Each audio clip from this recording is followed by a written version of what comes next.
Dans le ciel de Bakou, les couleurs du drapeau azerbaïdjanais comme un étendard triomphant. Une parade militaire diffusée en direct à la télévision d'État. L'Azerbaïdjan célèbre en grande pompe ce qu'il appelle la victoire du 8 novembre. Il y a un mois, après 6 semaines de guerre, l'Azerbaïdjan récupérait la région du Haut-Karabakh, jusque-là contrôlée par l'Arménie.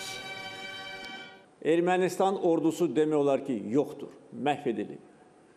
Və bundan sonra əgər erməni faşizmi bir daha baş qaldırsa, nəticə də eyni olacaq. Yenə Azərbaycan dəmir yumruğu onların belini qıracaq.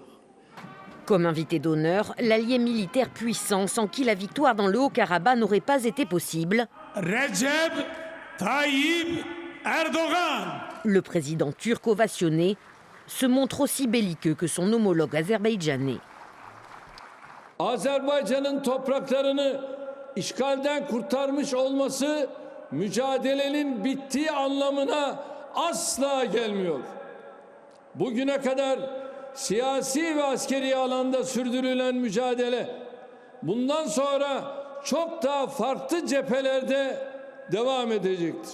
La Turquie, soutien sans faille de l'Azerbaïdjan et ennemi historique de l'Arménie, a aussi envoyé des soldats pour parader à Bakou. Une séquence humiliante pour l'Arménie et provocante aux yeux de Vladimir Poutine, l'autre grand acteur de la région. En réponse, la Russie vient de bannir les importations de tomates en provenance d'Azerbaïdjan. Après les hydrocarbures, les tomates sont le deuxième produit d'exportation du pays.